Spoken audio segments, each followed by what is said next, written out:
오늘 본문 마태복음 11장 3절 말씀에 보면 감옥에 갇힌 세례 요한이 제자들을 예수님께 보내어서 질문하는 장면이 나옵니다. 오실 그이가 당신이오니이까 우리가 다른 이를 기다리오리이까.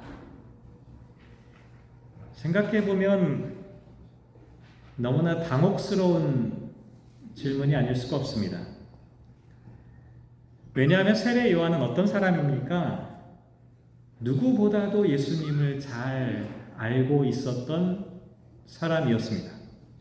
심지어는 어머니 엘리사벳의 뱃속에 있을 때부터 예수님을 알았다고 성경은 전하고 있습니다. 예수님을 향해 가장 먼저 세상 죄를 지고 가는 하나님의 어린 양이라고 선포했던 사람이 세례 요한이었습니다. 또 자신은 예수님의 신발끈을 푸는 일조차 감당할 수 없는 사람이라고 고백했죠. 그런데 그런 세례 요한이 이제 와서 오실 그이가 당신입니까? 라고 질문했다는 사실은 너무나 충격적인 일이죠. 마치 의심하는 것처럼 보이기 때문입니다. 도대체 세례 요한은 갑자기 왜 이런 질문을 예수님께 던졌던 것일까요?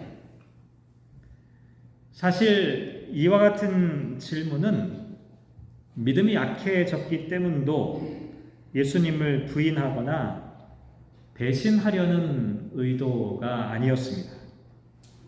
오히려 이 기다림이라고 하는 이 상황 자체가 본질적으로 불확실하고 불완전하기 때문이라고 할 수가 있습니다. 한번 생각해 보세요. 기다려요. 올 거야. 시간이 거의 가까이 와요. 오겠지. 시간이 땡 하고 지났는데 안 와요. 마음속에서 오만 가지 생각이 떠오를 겁니다. 현실의 상황이 내가 기대했던 것과 달라지기 시작하면 질문하게 됩니다. 내가 지금 약속을 잘못 잡았나? 왜 오기로 했던 그 사람이 오지 않을까? 내가 이 사람을 기다리는 게 맞을까? 라고 하는 질문들 하게 되죠. 다시 한번 세례 요한의 상황을 한번 생각해 보시죠. 그는 어떤 사람이었습니까? 절대 권력자 헤롯을 향해 동생 빌립의 아내 헤로디아와의 결혼을 정면으로 책망하고 회개를 촉구했던 대단한 사람이었습니다. 이렇게 하나님의 말씀을 담대하게 선포하면서 주님의 길을 외쳤는데도 불구하고 현실은 바뀌지 않은 거예요. 분명히 예수님께서 오셔서 메시아가 오셔서 이 세상을 바로 잡을 것이라고 확신했지만 악한 권력은 여전히 건재했습니다.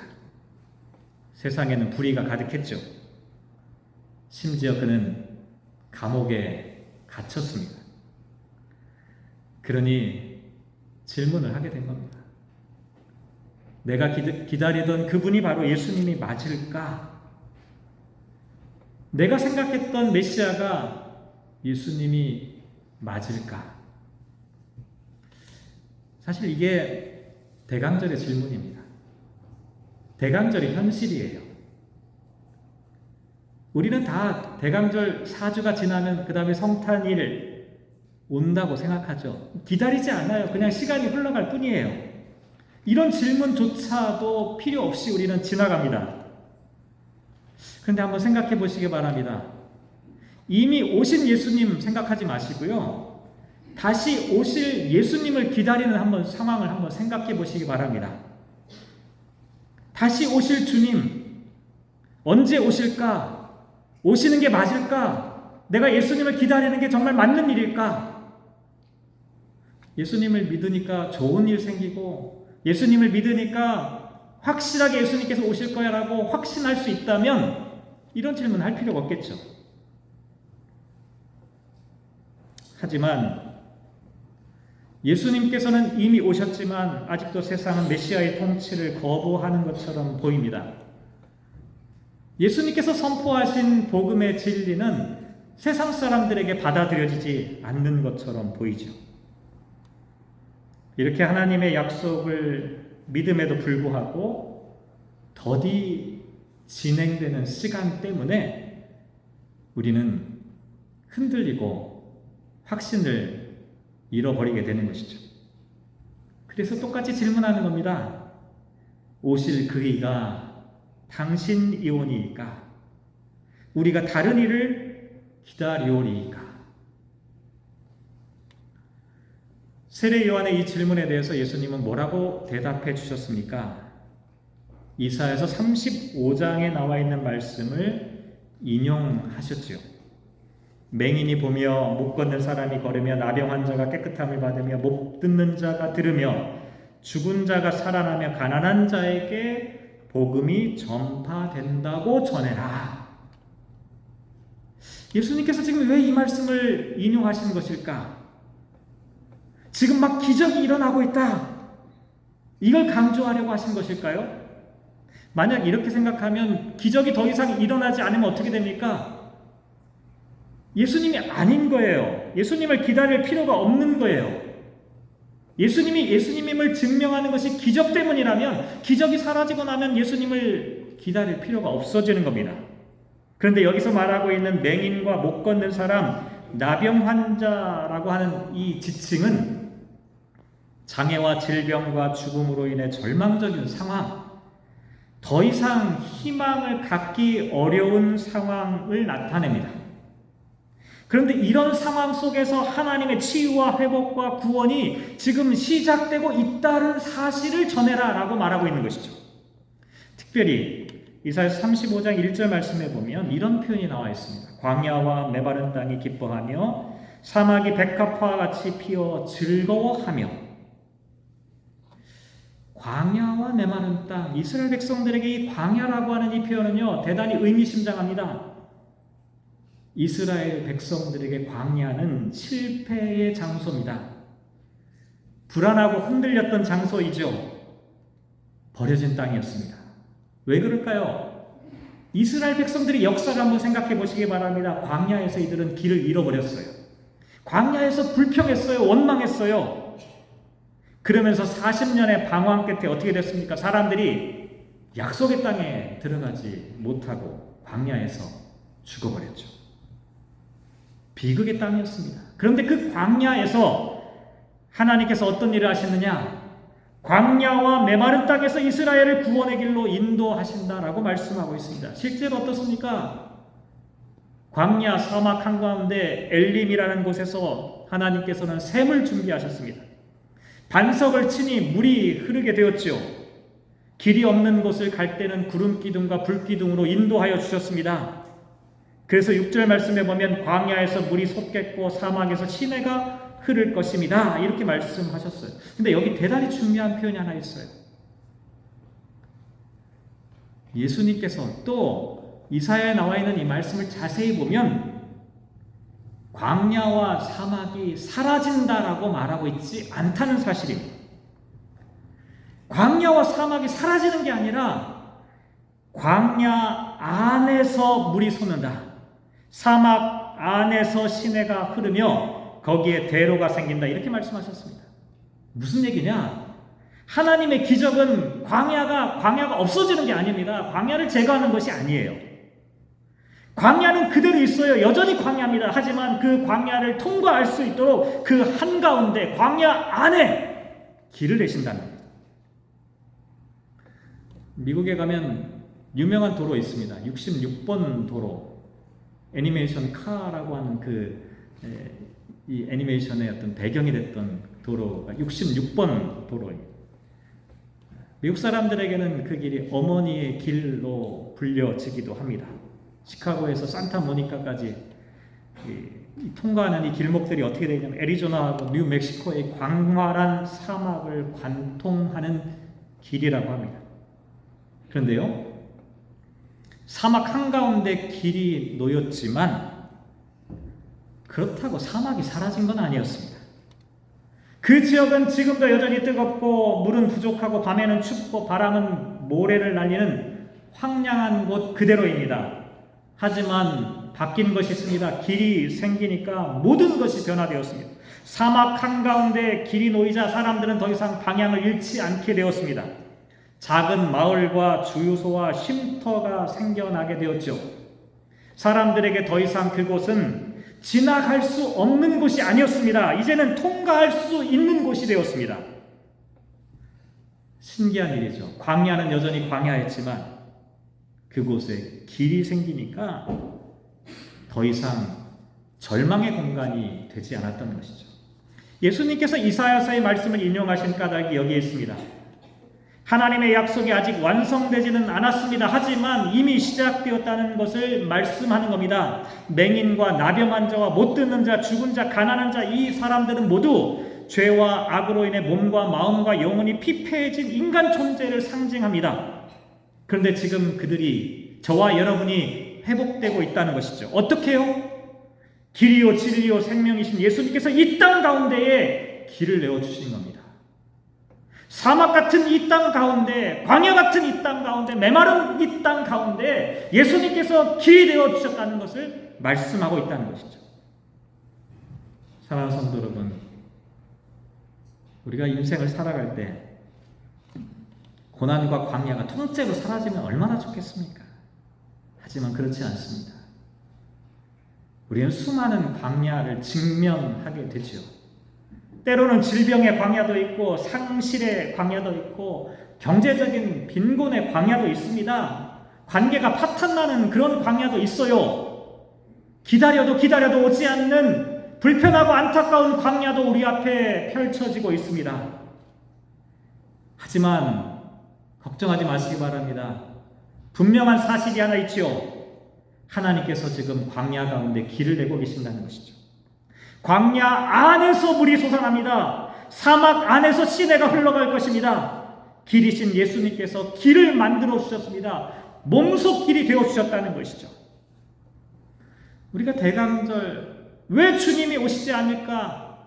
우리가 다른 일을 기다려야 합니까? 라고 질문함에도 불구하고 끊임없이 주님을 기다릴 수 있는 이유는 광야가 사라지기를 기다리는 게 아닙니다. 주님께서 이미 길을 놓으셨고 그 길을 걸으며 다시 오실 주님을 만날 것을 우리가 기대하기 때문이죠. 예수님께서는 또 이런 답변을 해주셨습니다. 마태복음 11장 7절 말씀에 보면 제자들에게 이렇게 말하죠. 너희가 무엇을 보려고 광야를 나갔더냐? 제가 이 질문을 묵상하다가 그런 생각했습니다. 우리는 왜 교회를 나올까? 예수님의 질문이 그렇게 들리는 거예요. 너희는 무엇을 보려고, 무엇을 기대하고 광야를 나갔더냐? 너희는 무엇 때문에 교회를 나오느냐? 너희는 무엇 때문에 신앙생활을 하느냐? 세례 요한은 광야의 사람이었습니다. 우리가 잘 아는 대로 낙타 털옷을 입고 그의 음식은 메뚜기와 석청이었죠. 그런데 사람들은 세례 요한을 만나기 위해 광야로 나가기 시작했습니다. 왜 이스라엘 백성들이 그 험난한 그 실패의 광야로 세례 요한을 만나러 한 걸음 나갔을까? 왜 하필이면 세례 요한은 다른 곳도 아니라 성전이나 길거리나 회당이나 이런 데가 아니라 왜 광야에서 하나님의 말씀을 전하려고 했을 것일까? 이유가 있었습니다. 광야는 뜨거운 곳이었습니다. 날씨가 뜨거운 게 아니라 하나님을 만났던 뜨거운 기억이 있는 곳이 광야였습니다. 하나님께서 이스라엘 백성들에게 율법의 말씀을 주셨던 곳이 바로 광야 한복판이었습니다. 세례 요한은 그것을 기대했던 것이죠. 다시금 광야에서 주님의 말씀을 듣기를 소망했던 것입니다. 사람들에게 하나님의 나라를 새로 시작할 수 있도록 하나님의 사람으로 새로운 출발을 할 수 있기를 소망하는 마음으로 광야에서 외쳤던 것이죠. 사실 광야는 어떤 것입니까? 빈곤한 곳입니다. 큰 빌딩도 없고요. 큰 나무도 없고요. 의지할 것이 하나도 없는 곳이 광야입니다. 권력도 맥을 추지 못하는 곳이 광야입니다. 어떠한 제도도 없고 종교적인 그러한 장치도 마련할 수 없는, 마치 벌거벗은 채 하나님 앞에 서야 하는 곳이 광야입니다. 그래서 세례 요한은 사람들을 불러냈습니다.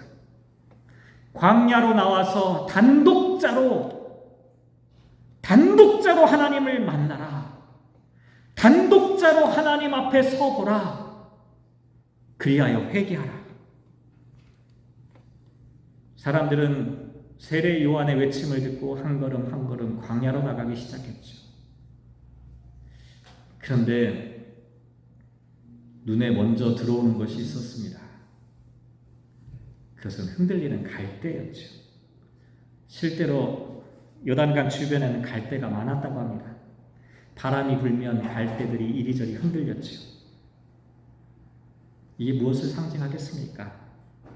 당시 권력 앞에서 비굴하게 굴복하던 종교 지도자들을 나타내지요. 예수님께서 질문하시는 겁니다. 너희들이 광야로 나간 까닭이 이런 갈대 같은 사람들을 만나려고 함이었더냐? 또 예수님 질문하셨습니다. 너희가 무엇을 보려고 나갔더냐? 부드러운 옷 입은 사람이냐? 부드러운 옷을 입은 사람들은 왕궁에 있느니라. 부드럽다는 말은 뭡니까? 이거 사치스러운 옷을 나타냅니다. 방탕함과 나약함을 나타내는 표현입니다. 무슨 얘기입니까? 부귀 영화를 꿈꾸며 권력에 아부하며 방탕한 사람들이 먼저 눈에 보이는 것이죠. 그런 사람들을 만나러 갈 거라면 광야로 갈 필요가 없다는 것이죠. 그런 사람들은 어디에 있냐면 왕궁에 있다는 겁니다. 그런 사람들을 만날 거면 광야로 갈 이유가 없다는 것이죠. 너희들이 세례 요한을 만나러 광야로 갔다라면 세례 요한이 누군지를 보라는 겁니다. 사치와 방탕의 사람이 아니라 바람 부는 광야에서 그 바람과 맞서 싸우고 있는 세례 요한을 보라는 것이죠. 사람들은 원했습니다. 세례 요한을 만나고 싶었죠. 왜냐하면 400년 동안 침묵과 암흑의 시간이 너무나 답답하고 괴로웠기 때문입니다. 하나님의 말씀이 더 이상 선포되지 않는 캄캄한 암흑기가 진행되고 있었을 때에 한 줄기 빛이 비춰왔다는 것이죠. 참된 하나님의 선지자, 하나님의 말씀을 그대로 전할 수 있는 하나님의 사람, 그 사람을 기대하면서 광야로 사람들이 나갔던 것이죠. 예수님께서도 그래서 말씀하셨습니다. 너희가 어찌하여 나갔더냐? 선지자를 보기 위함이었더냐? 옳다. 내가 너희에게 이르노니 선지자보다 더 나은 자니라. 사람들이 광야에 나가서 흔들리는 갈대, 부드러운 위로나 위안이 아니라 하나님의 준엄한 회초리와 같은 그 말씀, 하나님의 뜻을 들으러 나갔다는 것이죠. 대강절은 광야로 가는 시간입니다. 광야에서 홀로 하나님의 음성을 들어야 할 때입니다. 하나님의 음성을 듣고 우리들의 삶을 돌이키려면 광야로 가야 합니다. 다른 곳에 포장하지 말고 오직 단독자로 하나님 앞에 설 수 있는 그와 같은 곳에 가야 합니다. 그래서 우리는 똑같은 질문을 해볼 필요가 있습니다. 주님, 나는 무엇 때문에 지금 이 자리에 있습니까? 주님, 나는 무엇을 기대하며 이 자리에 나왔습니까? 나는 정말 주님을 만나고 싶어서 이 자리에 왔습니까? 오늘 설교의 시작은 세례 요한의 질문으로부터 시작했지요. 오실 그이가 당신이오니까 우리가 다른 일을 기다리오니까. 그런데요, 말씀을 마무리하면서 제가 드리고 싶은 말은 어떤 말씀이냐면 우리는 이 질문을 뛰어넘어야 한다는 사실입니다. 왜냐하면 예수님께서 뭐라고 말씀하셨냐면 그 다음에 여자가 낳은 자 중에 세례 요한보다 큰 이가 일어남이 없도다. 그러나 천국에서는 극히 작은 자라도 그보다 크다. 이게 참 알쏭달쏭한 말씀을 예수님께서 하셨어요. 구약의 어떤 선지자보다 세례 요한은 위대한 선지자라고 말씀하셨는데, 하지만 천국에서는 가장 작은 자다 라고 말씀하셨어요. 왜 그랬을까요? 세례 요한은 예수님에 대해서 온전하게 알지 못했습니다. 그런 점에서 보면 세례 요한은 한계가 있었다는 거예요. 그런데 천국에 있는 사람들 누굽니까? 예수님에 대해서 정확하게 알고 있는 사람들, 저와 여러분 같은 사람들을 나타냅니다. 저와 여러분들은요, 세례 요한처럼 뛰어난 사람 아니지만 예수님을 알고 있다는 점에 있어서만큼은 세례 요한보다는 위대한 사람들이라고 말씀하셨다는 것이죠. 저와 여러분은 이미 오신 예수님을 알고 있습니다. 성탄하신 예수님께서 십자가에서 죽으시고 부활하셔서 구원을 완성하셨다는 사실을 알고 있지요. 세례 요한은 몰랐어요. 우리는 알고 있어요. 그러니까 우리는요, 세례 요한의 질문을 뛰어넘어야 합니다. 이미 오신 예수님을 알고 있기 때문에 우리는 다시 오실 주님에 대한 기다림과 기대를 갖고 살아야 한다는 것이죠. 그러면 어떻게 우리가 다시 오실 주님을 기다릴 수 있을까? 봉독하진 않았지만 야고보서 5장 7절과 8절 말씀에 보면 이런 표현이 나와 있습니다. 형제들아, 주께서 강림하시기까지 길이 참으라. 보라, 농부가 땅에서 나는 귀한 열매를 바라고 길이 참아 이른 비와 늦은 비를 기다리나니 너희도 길이 참고 마음을 굳건하게 하라. 주의 강림이 가까우니라 라고 말씀합니다. 길이 참으란 이야기를 3번이나 반복하고 있습니다. 주님 다시 오실 때까지 견뎌내야 한다는 것이죠. 광야에서 비바람이 불어도 거기에 맞서서 흔들림 없이 그 자리를 지켜냈던 세례 요한처럼 저와 여러분도 세상의 풍파 가운데서도 신앙의 흔들림과 유혹 가운데서도 견뎌내라는 것이죠. 이겨내라는 것이죠. 언제까지요? 다시 오실 주님을 맞이할 때까지. 농부가 씨를 뿌리고 열매가 맺힐 때까지 포기하지 않고 땅을 계속해서 갈아엎는 것처럼 저와 여러분이 해야 할 일은 그것입니다. 이미 오신 주님께서 시작하신 그 새로운 길, 하나님 나라의 길, 그 길 위에서 우리가 살아가야 하는 것입니다. 언제까지요? 주님 오실 때까지 견뎌내는 겁니다. 힘들어도 포기하지 않고 낙심하지 않고 그 길을 끝까지 진행하는 것입니다. 왜냐하면 저와 여러분은 이미 오신 주님을 만난 사람들이기 때문입니다. 그리고 우리는 다시 오실 주님을 기다리는 사람들이기 때문이죠. 그러니 약한 손을 강하게 하고 떨리는 무릎을 굳게 하면서 끝까지 주님을 기다려라. 미지의 시간을 견뎌내라 라고 말씀하는 것이죠. 사랑하는 성도 여러분, 이미 오신 주님께서 길을 열어주셨습니다. 길이요 진리요 생명이신 예수님의 그 길로 한 걸음 한 걸음 나아가면서 불투명하지만 주님을 기다리는 삶을, 다시 오실 주님을 만날 때까지 우리들의 믿음의 여정과 삶을 살아가는 것, 이것이 대강절을 살아가는 다시 오실 주님을 기다리는 성도의 삶입니다. 그렇게 살아가시기를 주님의 이름으로 축복합니다. 기도하겠습니다.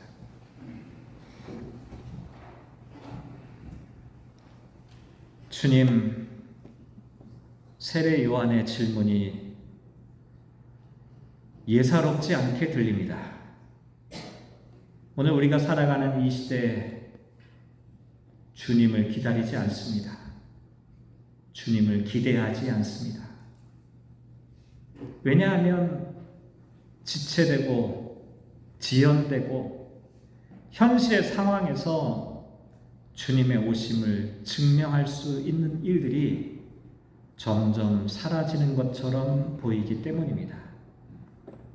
감옥에 갇힌 세례 요한이 두려운 마음으로 질문하였던 것처럼 오늘 우리들도 어쩌면 영적인 감옥에 갇혀 정말 우리가 신앙생활하는 것이, 주님을 믿는 것이 맞는 것인지 질문하고 고민하고 회의에 빠질 때가 많이 있습니다. 주님의 말씀을 다시 한번 되새겨봅니다. 주님이 길을 내셨습니다. 여전히 사막이지만, 광야이지만 주님께서 길을 내셨습니다. 우리는 그 길로 걸어가야 합니다. 그 길로 걸어갈 때 주님을 만날 수 있습니다. 주님을 만날 때까지 우리가 그 길을 인내하며 걸어가는 믿음의 성도들 되게 하여 주십시오. 대강절이 2000년 전에 있었던 기다림의 사건을 추억하는 것이 아니라 다시 오실 주님을 기대하는 새로운 대강절 되게 하여 주십시오. 함께 하시기를 소망하며 예수님의 이름으로 기도합니다. 아멘.